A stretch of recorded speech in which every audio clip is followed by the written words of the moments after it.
The indictments allege, and the other activities in our report describe, efforts to interfere in our political system. They needed to be investigated and understood. And I will close by reiterating the central allegation of our indictments, that there were multiple, systematic efforts to interfere in our election. And that allegation deserves the attention of every American. Still with us, our panel, Frank Figliuzzi, Jeremy Bash, Katie Benner, and Philip Rucker. Jeremy, that is chilling to hear him say it. I don't know how many times I've now heard it 12 hours later. Where was the senior official in our government today? And this speaks to this section of the Mueller report. Where was the senior official coming off of this warning by Mueller, demanding we redouble our efforts to secure our next election? Well, the commander-in-chief doesn't think that way, Brian, because in some respects, in important respects, he welcomed the Russian interference. Because one thing that Bob Mueller did not note, and I wish he would have stated it, is that the intelligence community definitively concluded that this Russian interference wasn't just to interfere in an election. It was designed specifically to denigrate one candidate and to help Donald Trump. That was in the intelligence community assessment. And so what we have seen for the past 2 years is Trump repaying the Russians and allowing the Russians to have leverage over an American president, the American presidency, and American foreign policy. That is the clarion call from Bob Mueller tonight, and it's something that should resound loudly in the ears of everybody who cares about American national security. Frank Figliuzzi, as citizens, how are we to feel lying here vulnerable to a second round of attacks from Russia?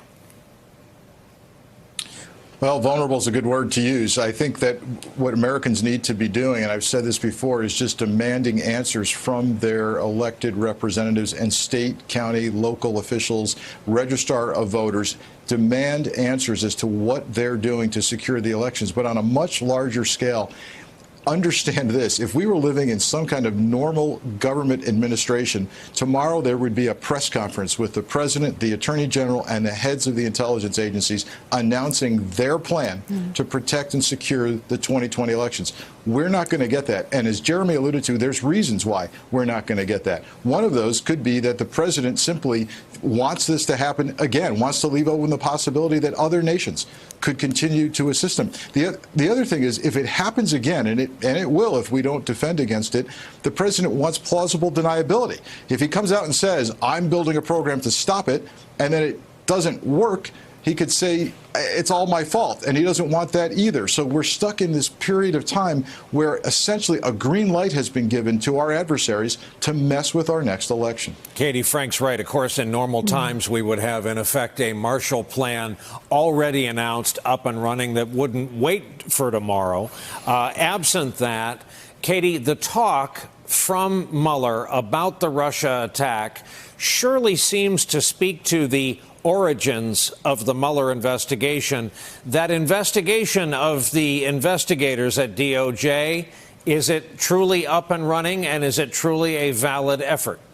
So the investigation is up and running at DOJ. And I think that one of the things that Mueller was saying today is that while we may want to raise questions, while the Attorney General may want to raise questions, and some Republicans might want to question some aspects of why the FBI started investigating the Trump campaign, that there is no question that Russia has been attacking the United States and did so in a devastating way in 2016. He really refocuses our attention on the bigger picture. However, this investigation is underway. And one of the things that Mueller's statements today also brings to light is that the gravity of what happened with Russia, he talks about it in very patriotic terms. This is something that was a threat to the country. And so if you are the president, if you're the attorney general, and you are not taking this incredibly seriously, if you're somehow doing something to obstruct the investigation, it speaks directly to your patriotism. And again, this becomes a congressional question. What do we do with our leaders if they are doing something deeply unpatriotic? So there are many ways that Barr is asking Congress and saying, this could be your moment to act. Phil Rucker, on days like this, I don't think any of us are truly satisfied on the candor and clarity front. You and I have had this conversation before because you're a writer. I think this report probably suffered for lack of a writer. This report probably assumed an American attention span that no longer exists. Stylistically, it was more 1919 than 2019. And I think this report had a huge burden as a public document. Do you really think this is the last we will hear of Robert Mueller, or do you think his appearance in conversational English will be compelled before a committee or two?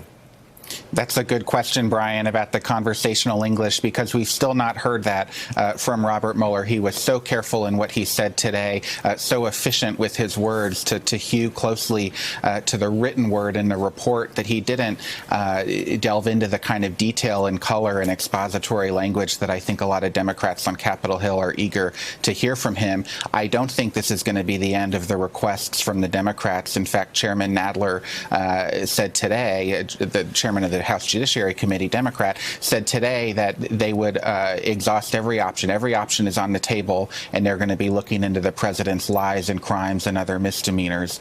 Speaker Pelosi has been determined to hold back on initiating impeachment proceedings until she feels like the Congress has gathered the necessary evidence. They've not had much momentum so far in gathering that evidence, in part because so many administration witnesses have declined to come forward to testify on the Hill. But there are documents that they're starting to be receiving, financial documents. They're hopeful of getting other documents relating to the Mueller report from the Department of Justice. And of course, they still want to hear from Robert Mueller himself, and he very well may end up compelled to appear before that committee. Hey there, I'm Chris Hayes from MSNBC. Thanks for watching MSNBC on YouTube. If you want to keep up to date with the videos we're putting out, you can click subscribe just below me, or click over on this list to see lots of other great videos.